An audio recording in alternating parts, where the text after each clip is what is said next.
Hi guys, today we're going live with Jerry Bradshaw of Tarheel Canine down in North Carolina. Jerry is the executive director and co-founder of Protection Sports Association, basically like the NFL of dog sports, American dog sports. But we'll have Jerry explain the technicalities of all that. There we go. Sent.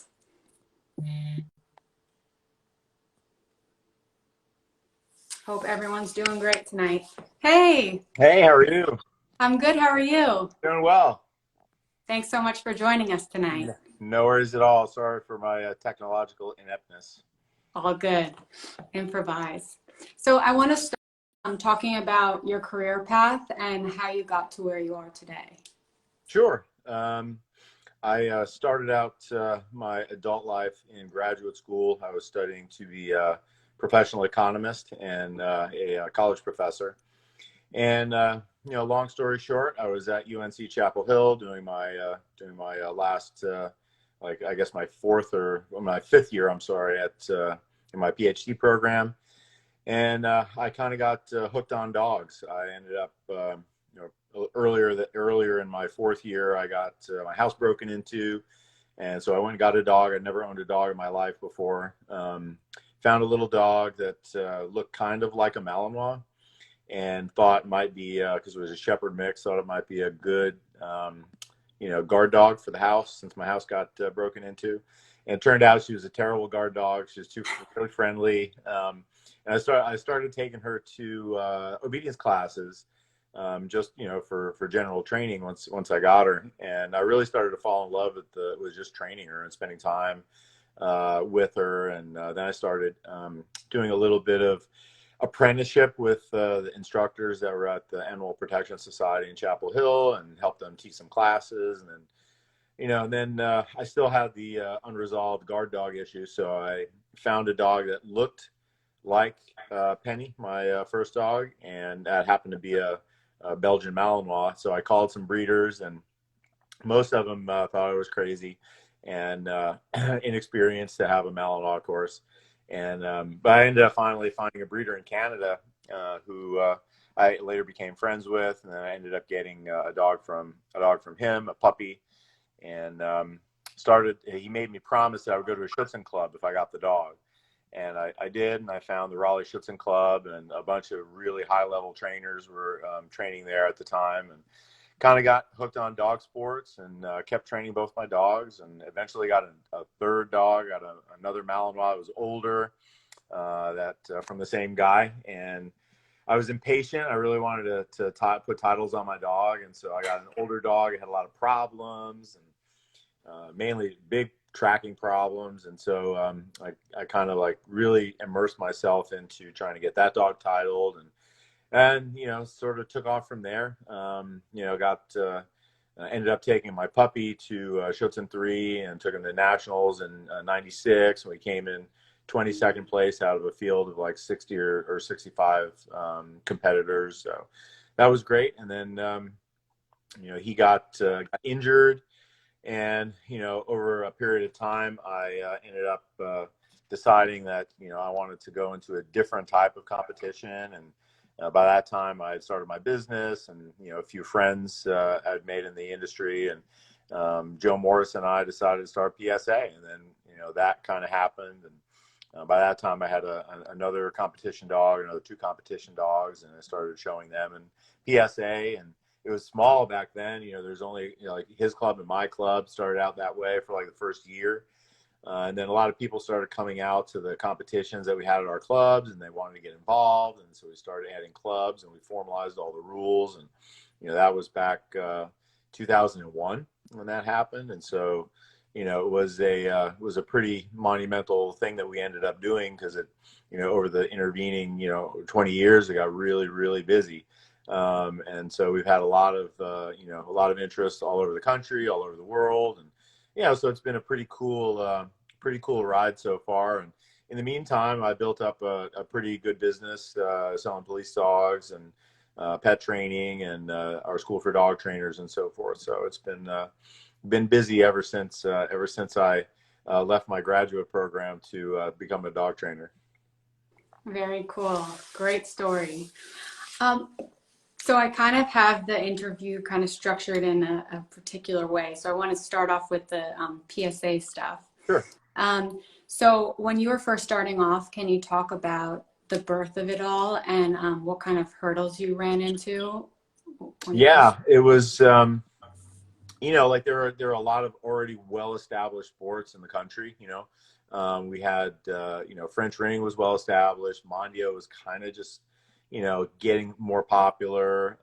Obviously the king was Schutzen at the time, which, I think by that time it might've become IPO. I don't know. It's gone through so many name changes over the years, but, yeah, so we were, so here we are, in, Baltimore, Maryland. I'm at one of Joe's club members' houses, and we were training. We started training for there were some other like surprise scenario sports that were out there.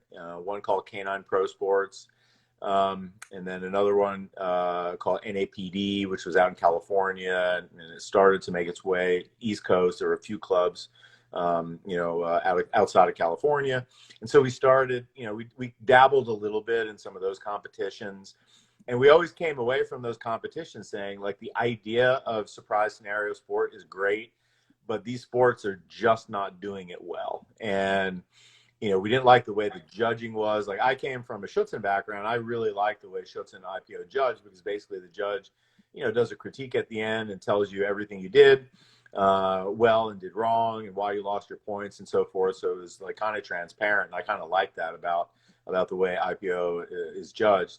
And so, we had traveled a lot already by that time internationally, and been to, Belgian ring clubs and Mondio clubs and KMPD clubs and IPO clubs in Europe. And, we were sitting there, and we said, why don't we just start our own sport? And, we were like, well, that's kind of a crazy idea, but what the hell? I said, what if we're just happy with what we do? What if we just have like 2 clubs and have a couple of competitions a year, and we'll make trophies. We'll judge it, and we'll just have fun. Like, ultimately, that's what we wanted to do. And so that's what we did. We just started out by just saying we're gonna have 2, these surprise scenario competitions, and and then we started doing it pretty well, and people came out, they watched, they liked what they saw, and that's when people wanted to really get involved with it. But some of the hurdles, man, like that was the days of message boards on the computer, right? So you had message boards, right, where everybody would angrily type at each other. And and so we came up with, like our level 1 courage test, where you basically run through the dog on the courage test, is kind of, a little bit borrowed from KMPV, but a lot borrowed from like the Schutzen 3 courage test. And we got a lot of, oh, you're going to hurt dogs, running through them on the courage test, and it's too dangerous of a sport and all that kind of stuff. And and knock on wood, which I will, it's been a very safe sport over the years. We take real pride in training our decoys. We have a fabulous director of decoys, and Sean Siggins, and he has taken, over the last 10 years, he's taken that program probably to new heights, to the point where all of the other surprise scenario sports that tend to pop up, one thing that they all have in common is that they all want our decoys to decoy their events. If you're a certified PSA decoy, you are good to go to decoy all these other little sport events. So that tells us we're kind of doing something right in that aspect of it. And like the growth of it was hard. Like it sometimes in the beginning it kind of attracted people who couldn't do French ring or Mondio or IPO, and they thought they could just step on a field and and show their dogs, and it would be a fun thing to do. And so we had a lot of people that came out and got surprised at actually how technical and difficult the sport is. So we had some issues there with growth originally, but like now, one of the nice things is our sport is mentioned amongst all the sports. You know what I mean? As as a big player, we have interest all over the world from from other countries, and had it not been for the pandemic, I think that was exploding in terms of its growth. And so we're trying to take measures to keep nurturing that, while all this is going on. But yeah, it's been probably in the last, I would say, 7 or 8 years where our growth has really taken off, right? Like we became like one of the players. People see us as legitimate. We have a lot of really qualified, good judges. We have a lot of qualified decoys, a lot of people who are really good trainers are training in our sport. And so, it takes a while for something like that to get legitimized, through participation in the market of ideas. But, being an economist, I always believed in the free market of ideas.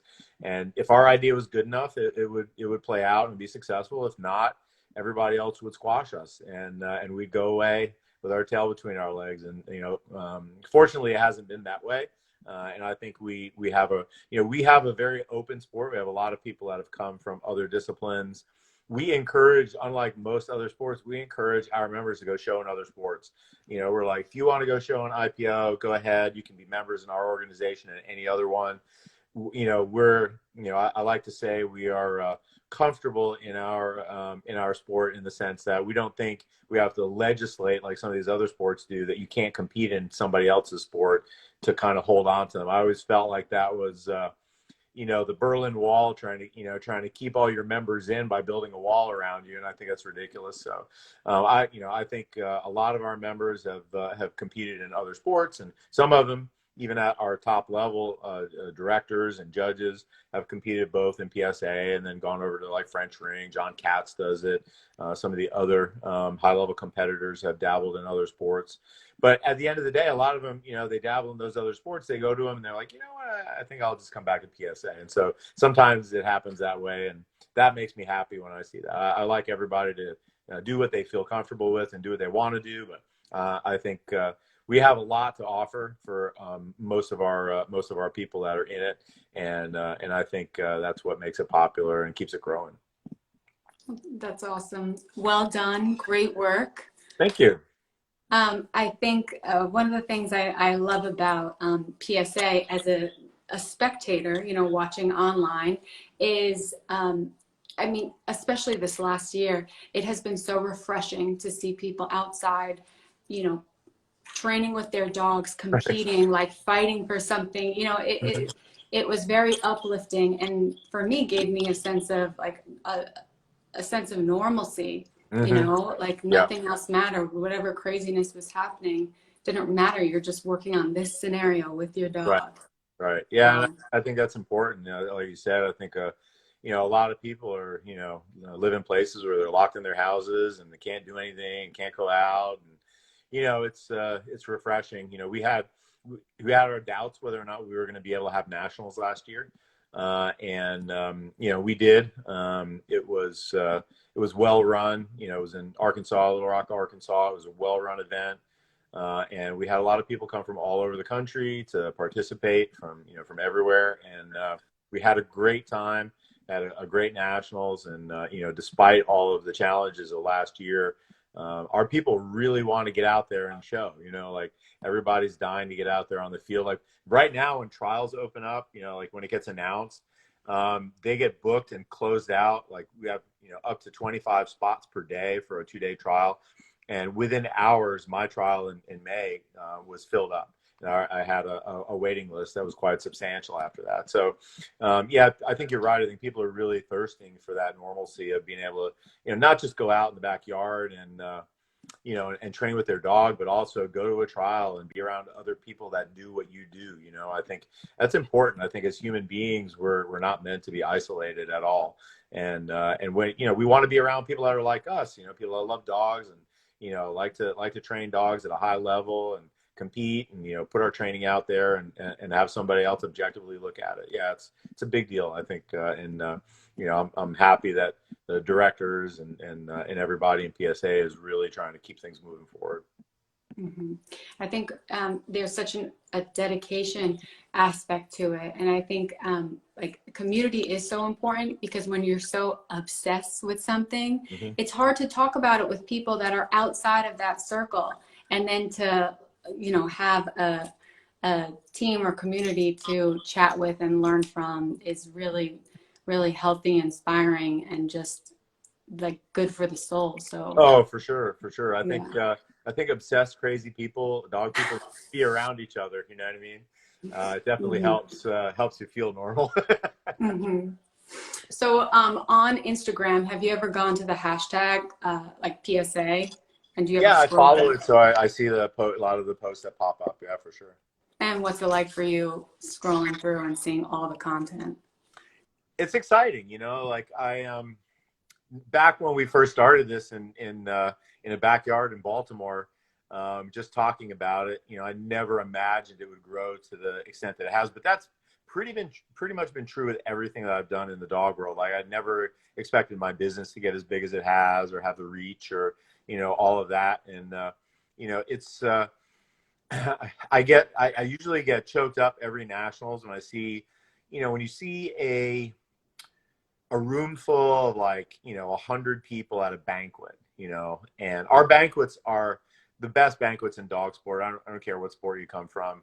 Like, you know, we thank each other, we congratulate each other, we strive to make our sport the best that it can be for competitors. That's the number one thing. We try and outdo every nationals with the next nationals, and it seems to have worked that way pretty significantly each year. Even last year was amazing in the stadium in Little Rock that we had, and just the way it all came off, you know. And I get choked up when I see that. And I'm like, all these people are here, you know, because Joe and I had a stupid idea in Baltimore. You know, we're like, oh, we could do that. You know, we could make a sport, right? And it's been a lot of work, but you know, when I go to trials, I'm a super competitive guy. So like when I go to compete, I'm a miserable ass when I go to a trial. Um, I'm not much fun to be around just because I'm just in my head the whole time. But when I judge, or when I go just as a spectator, and one of the things that I look at all the time are all the people that have built friendships and relationships around PSA. And so that's the thing that I see. You know, we were just at the club trial for Sandhills PSA here, where one of my trainers, Ben Lipinski, got his first leg of his PSA 3 under Joe Parks. And you know, so I was there as a spectator. I was there as you know, like a fan of Ben's. You know, he works for me, but I'm a big fan of his. We train together, and you know, we talk a lot about our training and our colleagues. So you know, like getting to just watch all the people out there, you know, seeing, and I'm sorry, Ben, but seeing him get emotional after, you know, he's failed a few times. Like nobody goes to the threes and just like sails through, you know. So, you know, there's some hardship, you know, there's some bumps in the road, and you know, Ben's had a few bumps in the road on the way, but he showed such a masterful showing, handling his dog. His dog did a really super nice performance. And you know, you know, when he was awarded his 3, you know, it was a very emotional moment for him. And you know, he's known as a non-emotional guy, but I could see he was fighting so hard to choke back, you know, the a little bit of teary eyes, you know what I mean? Like he had finally broken through at that level. And you know, we all knew he was deserving, and it was going to come, right? But you know, when you're in that position, and you know, and you fail a few times, and you think, oh my God, is this ever going to happen? You know, he's one of the hardest working trainers I know. You know, so like when you see that, when you see somebody who puts everything that they have into something that you created, it makes it such that, you know, I feel like I have such a responsibility to do right by all these people that are involved. You know, and luckily we have a board of directors, and all the, you know, all the secretaries and all the people that are involved in the administration. We're all volunteers. Like none of us get salaries for what we do. And in PSA, it's always been a volunteer organization. We put all the money we make back into the sport, and I think that's one of the reasons why it works so well. Yeah, but you know, that's the thing that, you know, at the end of the day, you know, it makes me really happy to know that all these people are out there doing that stuff because of me, right? Because of me and Joe, because we had an idea and we just kept pushing it and pushing it and pushing it. And you know, you know, we're having uh, our big anniversary this year, our 20th anniversary. You know, and that's a pretty big deal. You know, we've been around for, you know, for a long time. It keeps growing. Like, people are passionate about it, and that's a big deal to me. Like, that's the thing. Like, people have an outlet with their dogs. They're doing something that they love to do, you know, and you know, and we create that ability for them to go out and do that stuff. And, you know, people are obsessed about PSA as a sport, and that's like, man, there's no better feeling, you know, that, okay, I did something good here, than to see, you know, people like dedicating themselves to doing it. So it's a pretty big deal for me. Mm-hmm. Well done. We have a few people who had questions about, well, okay, one person, Kai Now, she recently started a PSA club down in Florida, Oh, and nice. she wants to know what advice do you have for newer PSA clubs going into the green and upper levels? Yeah, it's travel, right? Like, if you look at all the most successful, you know, handlers and level 3 people, we all travel. You know, we go to other clubs, we train our dogs in other fields, we seek out advice. You know, like, you know, back in April of 2019, I had probably the worst showing at Raptor I'd ever had. You know, I was on my home field. I felt like I was ready, and like, my routine fell apart like within the first 5 minutes.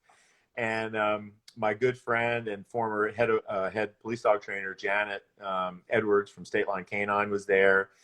You know, I pulled her aside, and I'm like, you know, what do I do with this dog? He's a lunatic, right? And, you know, so we talked a little bit about things that we do.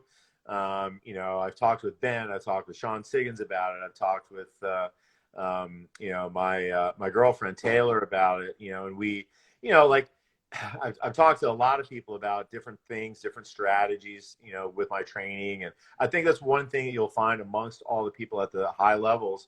We all will train with each other. You know, we're not, you know, we're very open to that stuff. So I think a lot of people will come to our club, you know, just to visit and get a chance to train with us. But you know, I always tell people, like, be super open.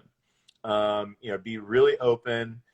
Listen to people who've done it before. Like, a lot of people think, you know, hey, I'm a good trainer, you know, I can get in here and do this. There's a lot to the upper levels, and there's a lot of things that people don't know until you get in. You get beat up a little bit, you know, in those levels. So it's tough. So, you know, like, seek out help, be open, be humble. Those are the things that I always tell people.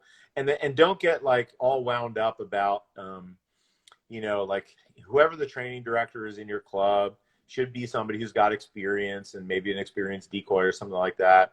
But at the same time, listen to each other. Like, you know, work on things together. Don't, you know, don't have this rigid, oh, I'm the training director, everybody has to do what I say. That makes club miserable. Even me, you know, as long as people are out on the field, if they're not doing anything particularly unsafe, if they want to experiment, or, you know, or try some things with their dog, I always let them do it, you know. And finally, sometimes they'll be like, all right, what do you think?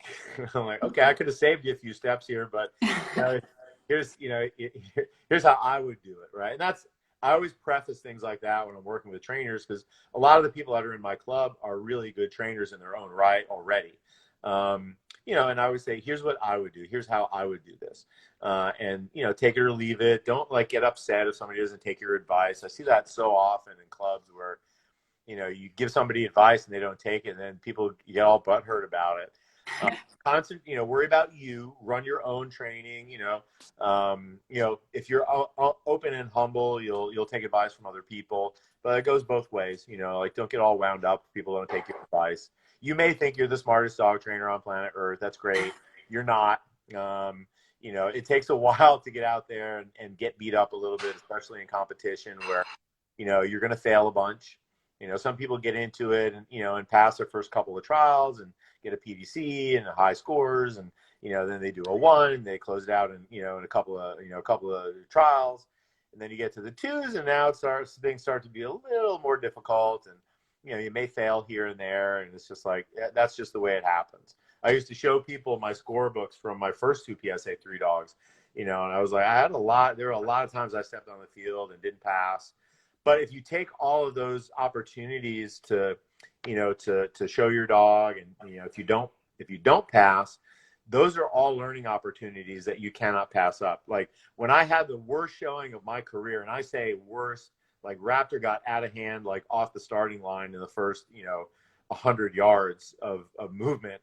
And finally his normally fairly tight heeling turned into, like, he looked like a border collie that was circling me, and I was the sheep, I had to call it at that point and pull.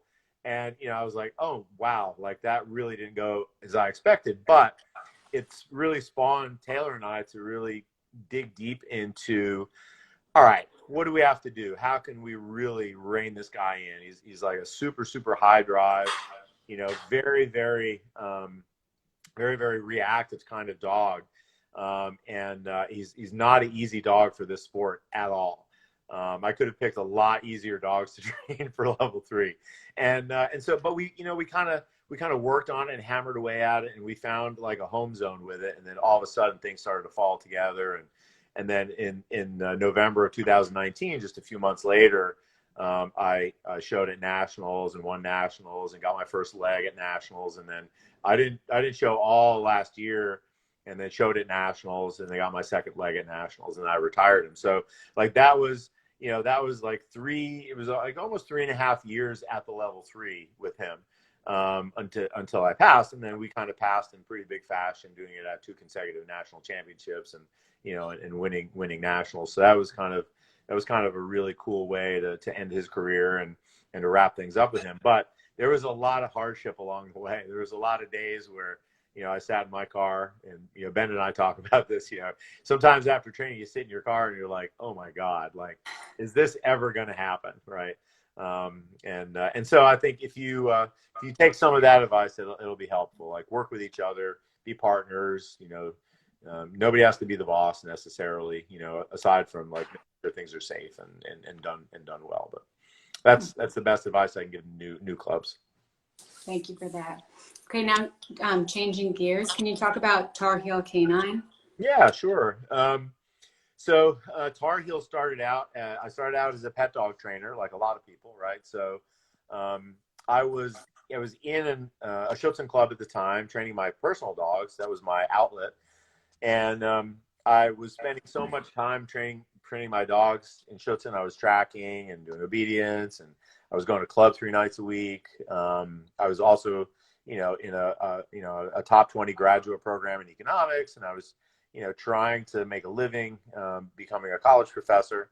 And so I was spending so much time training dogs that I wasn't doing enough to get my dissertation written and all that. So I was like, well, if I'm smart, I will find something to support me. And so I was like, well, since I love training dogs, maybe I should start a dog training company. And I did, and I started doing a little bit on the side while I was still in grad school. And that, it turned out pretty well. I was like, okay, I can kind of do decently well at this and make some money. And so I started doing it a little bit more fervently. And, at the end of the day, I was like, okay, I think I can do this. And then I kind of got to that point in my career where I was faced with the decision of, I can't keep doing both of these things, like trying to finish my doctoral work and become a college professor and run a successful business, right? Like, I had to pick one. And so when I picked being a dog trainer, everybody in my family, of course, thought I was a lunatic, because I had gotten a bachelor's, a master's from Virginia Tech, and then I was like 5 years deep in my PhD program when I cut out to become a professional dog trainer. And but I did that. I started, and I spent like the first, I would say, good bit of time, like the first 5 or 6 years as mainly a pet dog trainer. I did I did my Schutzhund on the side. I did, my sports stuff on the side. My main income was as a pet dog trainer and training pet dogs. I learned so much from training pet dogs. I would never give up that time that I spent training pets. I think that was one of the best learning experiences I could ever have as a professional trainer.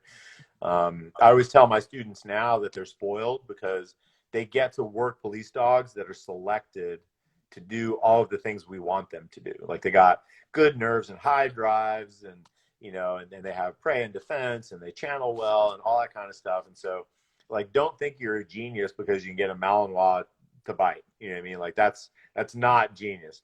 like getting a retired racing greyhound to sit down, stay, come, and heel, that might take some genius, you know. So anyway, you know, I spent a lot of time doing that, and I started getting into the police dogs a little bit. Imported some green dogs and flipped some green dogs and kind of got into it that way. And then we started training some dogs for some departments. And, you know, it took a while to break in as a civilian into that market. And then I did. And, you know, over the years, it's just been a steady kind of a growth. And now we have, you know, not just that, we have our school for dog trainers. You know, so we train police dogs, we train people to be dog trainers, we train canine instructors as well from various departments that come and want to learn how to be instructors. We do seminars for militaries, not just here in the States, but around the world.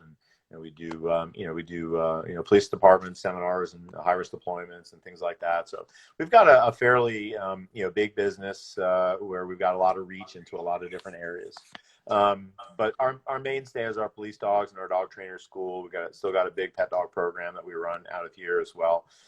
You know, I'm pretty proud of, you know, all of the people that work for me. They work hard, and, you know, and they take their job seriously, and they're all very, very high quality instructors, and they really want, you know, the students to come away learning a lot. They really want the, you know, our police departments to have dogs that are going to do the work for them, and take a lot of pride in putting out dogs that, you know, go out and bite the bad people, and also, you know, find the contraband and track people that need to be found. So it really is an obsession, honestly.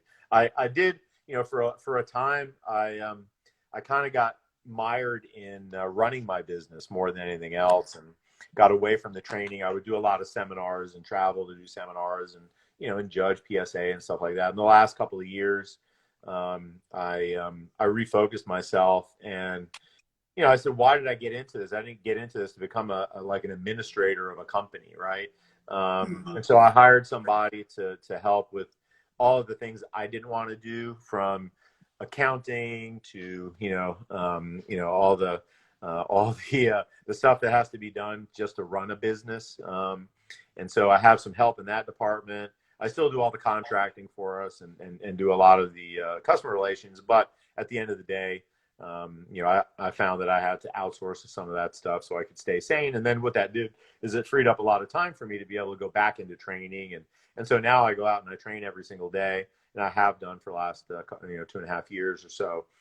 And that's been a big change in life for me, because that's really where I want to be. I want to be out working dogs. Unfortunately, you know, you own a business, I own a business, right? A lot of people listening own a business. You know, you have to deal with that stuff, you know, no matter what. But, you know, I say, do the stuff that really, you know, like, feeds your soul, you know. And for some of us, for me, it's competition. But, you know, nothing really beats training a variable surface tracking dog that finds a really, really bad person, that did some bad things to people, you know. And when I get those calls from our departments, we get a lot of them. I think we have one of the best tracking programs in the country. You know, that to me, you know, when there's like an infinite number of places this person could have run away from, and you have a starting point, and your dog can put his nose on the ground and take you right to that person, sometimes take you right to their house, and right to their back door. That's a pretty incredible feeling when you get that feedback. And, you know, so that's exciting for us, you know, to be able to do that, and exciting for me. Makes me want to get up every day, right? The problems that come along with that, and working through them, is also one of the reasons you get up every day, right? How am I going to solve these problems with these dogs, right? And whether you're in a pet dog, you know, training position, or you're doing working dogs, or even, you know, your own dog you're trying to train, you know, you're always putting challenges in front of yourself and saying, how can I work through this, right? And then, you know, that's what feeds your growth, right? You step up to those challenges, and you get through them, and you figure out how to do it, and then it makes you better. And that really makes for a great life as a dog trainer, I think. Absolutely. So, question, how does the police dog training, the sport dog training, and the pet dog training differ? Like the approach to it? For us, there's a lot of commonalities just in terms of how we do things, right? Like, you know, whether I'm training a pet dog or I'm training a police dog to do obedience, right? it's pretty much the same. You're looking for a certain level of functionality in certain commands under, fairly steep levels of distraction. Like a pet dog has to work under, that's what a lot of people don't understand, right? Like a pet dog has to work under a lot of distraction, right? They have to go different places, the parks, and, just be out in the world. And the police dog is exactly the same, right? They have to, every place they go every day is different, right? So every deployment they do is in a different place. They're not going to a field that they're comfortable with, and, things like that, right? So, those commonalities between pet dogs and police dogs is just like in the way they work. They have to work in the real world, and they have to be functional, right? For our competition dogs, there's a lot of things that we borrow from competition work that we use in pet dog training. Like we use attention healing for reactivity and things like that. If you can own a dog's eyes, you can own their reactivity to things that they might react to, right? And so, things that are born out of the, pet dog world or competition world get borrowed into other things. Sometimes some of that stuff will get borrowed into, like, let's say, we do a lot of drive capping in sport. We do a lot of drive capping in our police dogs, right? So that's something that we borrow into our police dog training. So there's more commonalities than I would say there are big differences. Obviously, with police dogs, I don't need the level of neutrality I need in a PSA 3 dog. In some cases that would actually be a bad thing. And the same thing is true, I don't need high level, competition obedience in pet dogs. You gotta, what I always tell my students is you have to train to a level that the people that are functioning with the dog will maintain. And if you train so far beyond their level of maintenance, then all of that extra work that you did is going for nothing, right?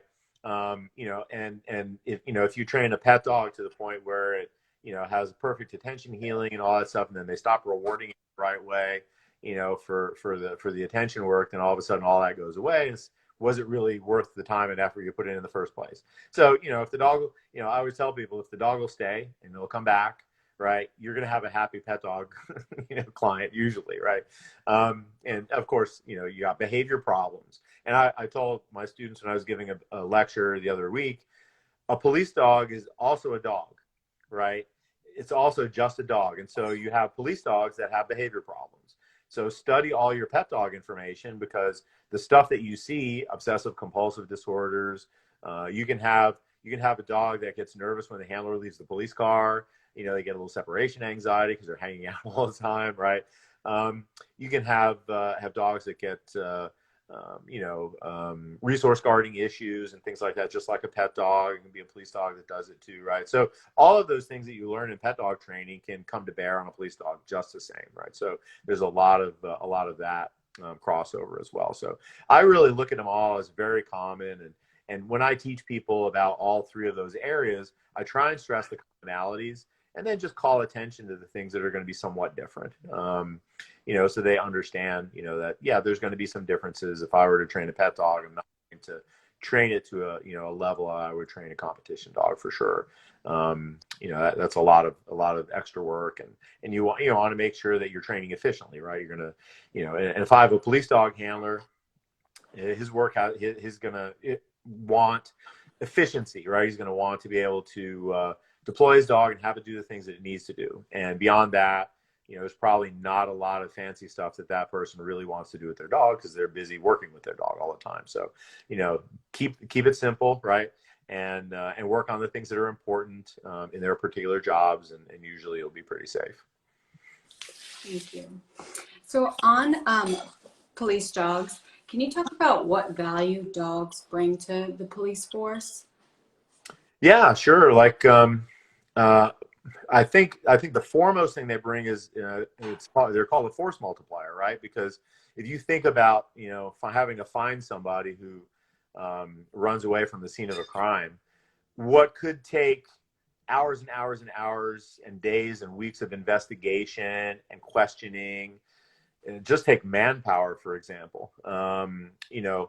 You put a dog's nose on that job and it's done in 5 minutes. You know what I mean? Like that's the astounding thing about it is, if you have a well-trained dog, like they're going to save you time. And so, that's looked at on police forces as a force multiplier, right? So I could do what like a small team with a tracking dog can do in a very short period of time might take a large team of officers a really long time to do. The second thing really is the level of safety that it brings to the human beings. A lot of people don't want to talk about that, but at the end of the day, these dogs are going to, be in a position to solve problems efficiently for you, so that you don't walk past a door, that might contain a threat when you're doing a building search. You don't have to open it and look in. The dog could tell you from the outside of a closed door whether somebody is hiding in there and potentially could cause somebody harm. I think these dogs are so valuable at solving these problems efficiently and safely. Like, it provides us, we would say it in police dog parlance, as it provides me a standoff distance. If I have my dog able to alert on a doorway down a hallway where I can stay at cover, I'm safely back at cover. My dog, yes, is in some danger for being out there, but at the same time, he's solving that problem. He's telling me what I need to know. He's giving me important intelligence, and that allows me as an officer to figure out what's the best way to approach this, knowing what I know, knowing what the dog has told me. The same thing are true when you're tracking. These dogs are capable of giving proximity alerts. When you get close to threat or close to danger, they'll start to pick their head up, show behavior changes that, hey, we're getting close to the threat. So it gives you safety, standoff distance, the ability to avoid confrontations. And then, another thing is de-escalation, right? They've done many studies over the years where they've asked felons in prison, would you rather get shot, stabbed, or bit by a dog? And overwhelmingly, they would rather get shot first, stabbed second, and bit by a dog third. They don't want to get bit by a dog. Like, they're terrified generally. People are generally terrified of getting bit by a dog. And it's kind of a visceral reaction. You know what I mean? Like, you look down the pipe at a dog who's coming at you, and it's kind of scary, right? And you're like, there's this thing we human beings have about not getting, eaten, right? Like, getting, and having a predator actually bite us is pretty viscerally frightening, right? So I think the de-escalation that they provide, where, people are ready and willing to fight cops. A lot of them know what situations cops cannot, bring their deadly weapons to bear. And if they go hands-on with somebody, a lot of times, a dog just in the vicinity will cause people to say, I'm not going to take a chance on getting bit by that dog. And so we see that a lot, where it takes things down. One of the big topics over the past year has been, police and the use of force, let's say. And so one of the things that most people don't understand is these less lethal tools that police have available to them are very likely to keep suspects much safer. So, for example, if we have a violent felon who runs into a building or a wooded area, we can either send a dog to find him, and perhaps if the dog finds him, he'll apprehend him with his mouth and bite him. If we don't have a dog, then we have to send officers in, and those officers are going to go in with deadly force drawn. And the likelihood that not only the victim will get hurt in that exchange of bringing that person into custody, but backup officers, other people, when bullets must fly, it provides a danger to the community. Backup officers. We just had one of our handlers who was down here a month ago. He went home, and in backing up a situation, there was a live fire situation, and he got wounded as a backup officer, right? So, it's a very dangerous job, and dogs allow us to do that job and allow the officers that do it to do that job much more safely, and with an eye toward the safety of the people that they're actually apprehending. Despite what people think, these dogs are doing a public service to the people that they're actually, having to go in and apprehend. Much better to get bit by a dog than it is to get shot and potentially lose your life. So a lot of times, the people that do get bit by dogs say, It's probably it probably was a bad idea to choose to run away from the dog and to not surrender when I had the opportunity. And so, sometimes lessons get learned in those situations, and for the better. So in any case, there are so many reasons why dogs are so important. And I think that sort of stuff just doesn't get talked about enough. There's a famous police dog case where the judge ruled that the value to the suspect could not be understated.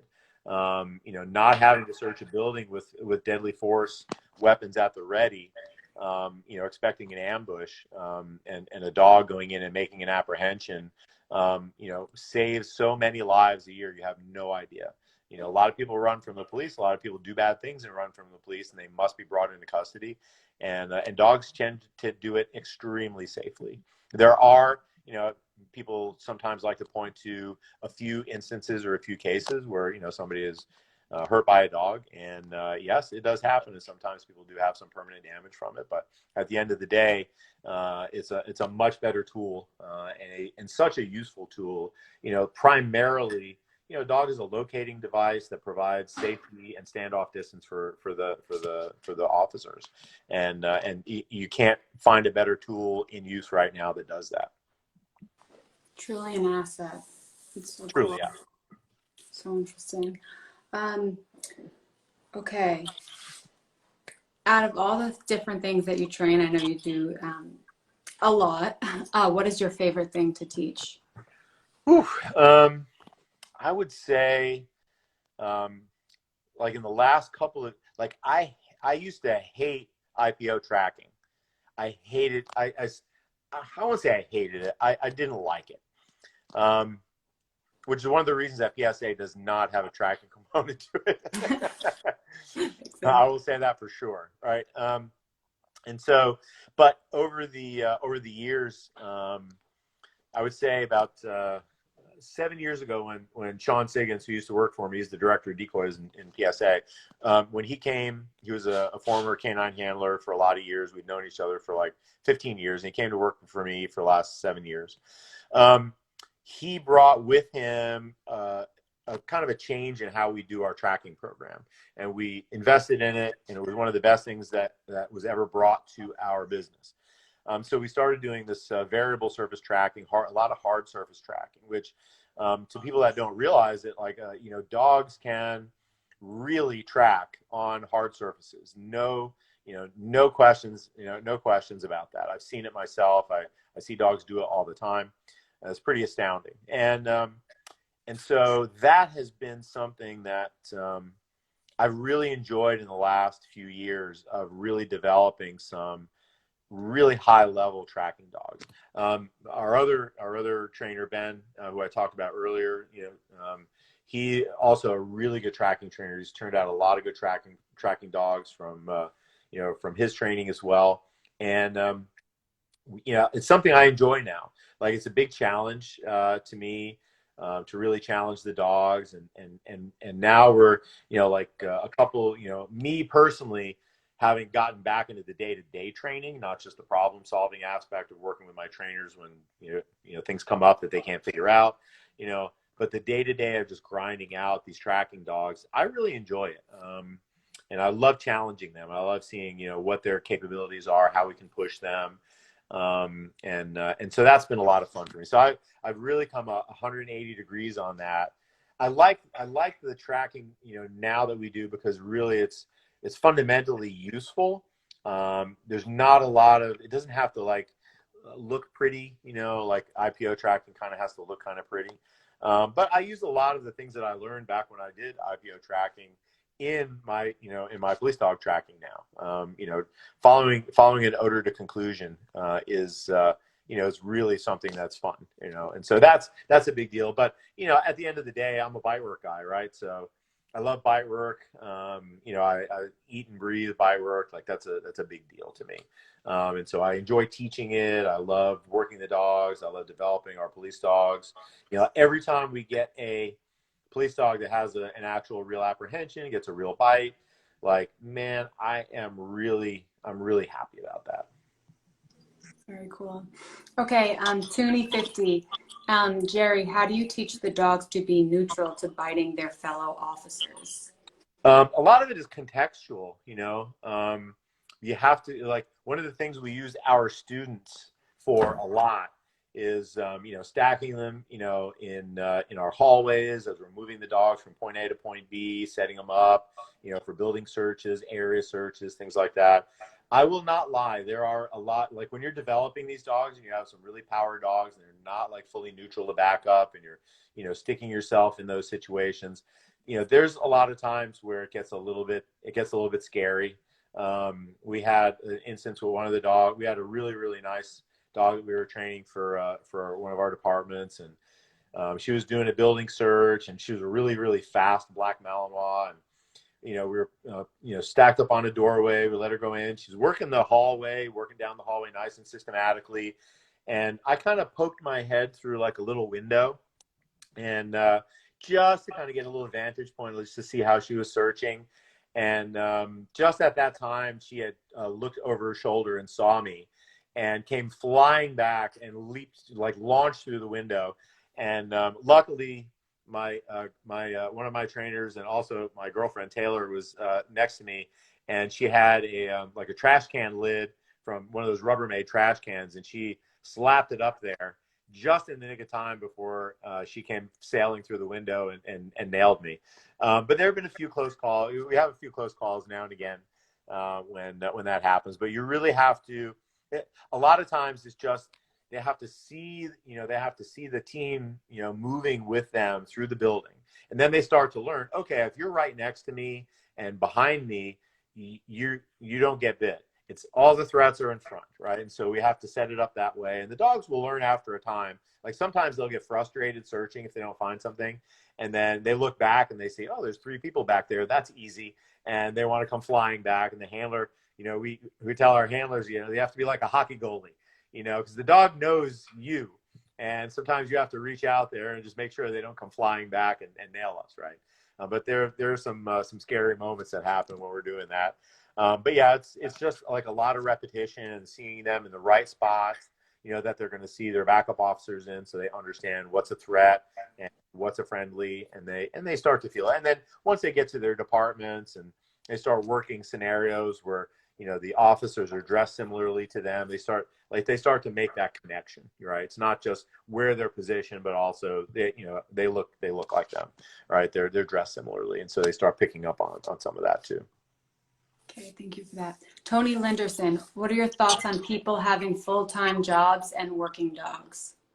It depends. Like if you're doing it as a hobby, you know, and you're doing competition work, like I think for sure, you know, there are a lot of people that do that successfully. I don't think you always have to make your hobby your profession, right? But at the same time, I think a lot of people really love, if you love dogs, you love working dogs, like, you know, it's kind of a nice thing to be able to make that, you know, something you do every day. And I think a lot of it depends on your temperament, right? Like, you know, there are some people that are like, I'm so tired of being around dogs all the time, you know, like I do it as a hobby, I do it as a profession. If you're one of those people, then you probably should have a different profession than your hobby and leave your hobby, right?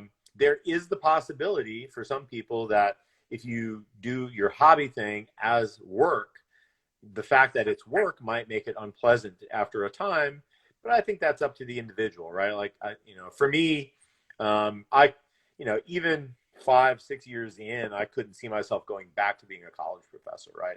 I didn't see that. That was not in my plan, you know. It's, been, 25 years or so doing this, and I wouldn't want to do anything else. Like I get up every day wanting to do what I do. And so that's, to me, that's a gift. That's a blessing for me.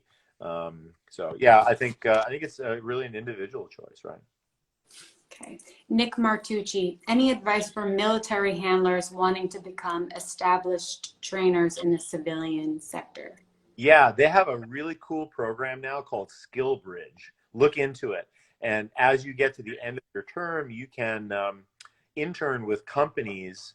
They basically will send you to a place like Tarheel for a couple of months to intern, see if you like, working in that industry on the civilian side.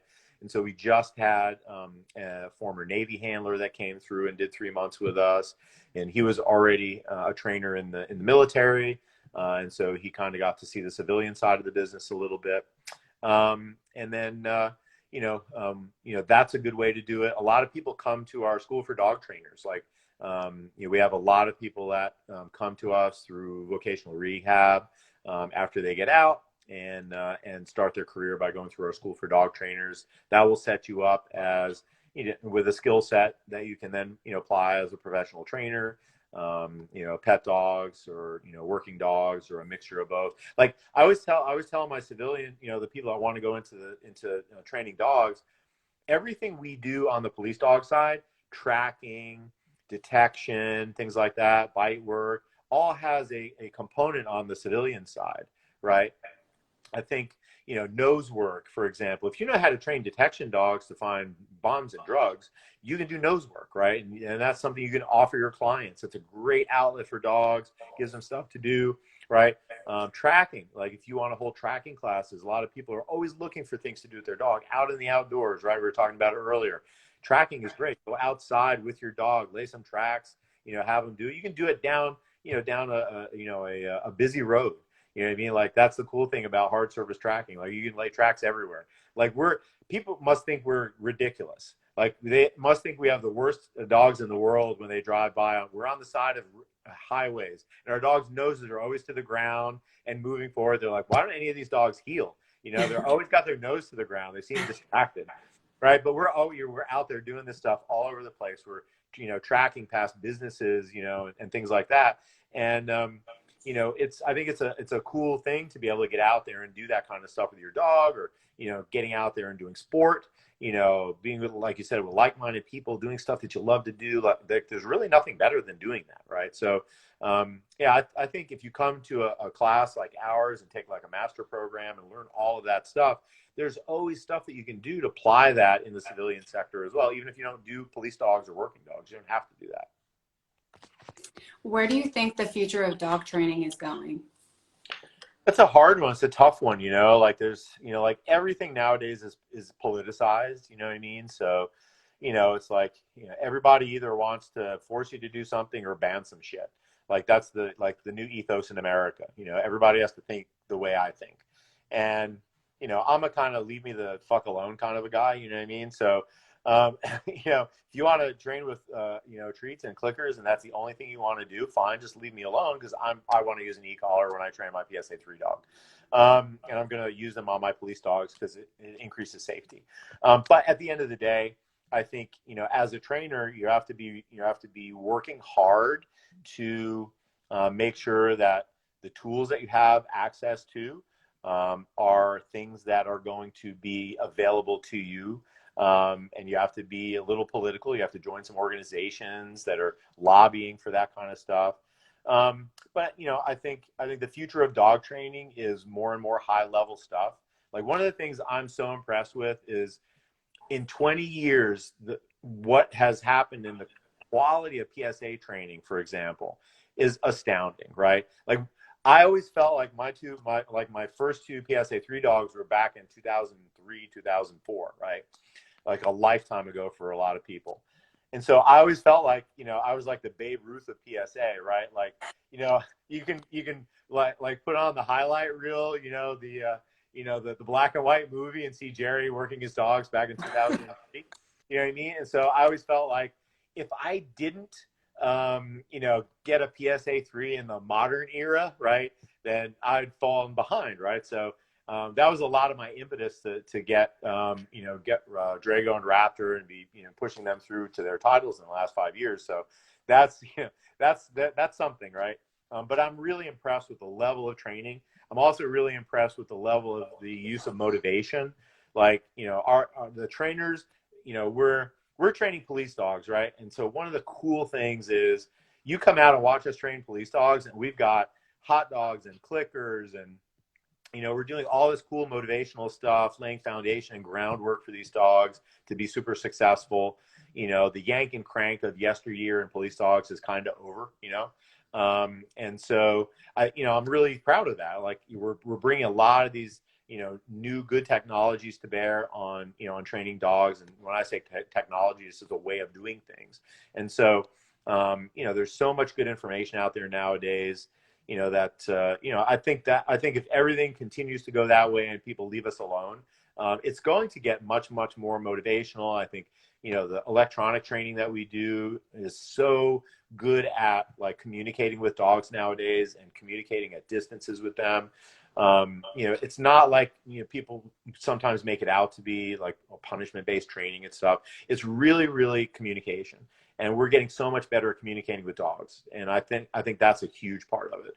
And I think if we are, as a profession, left to continue to challenge ourselves, it's only going to get better, right? I really believe that. Awesome.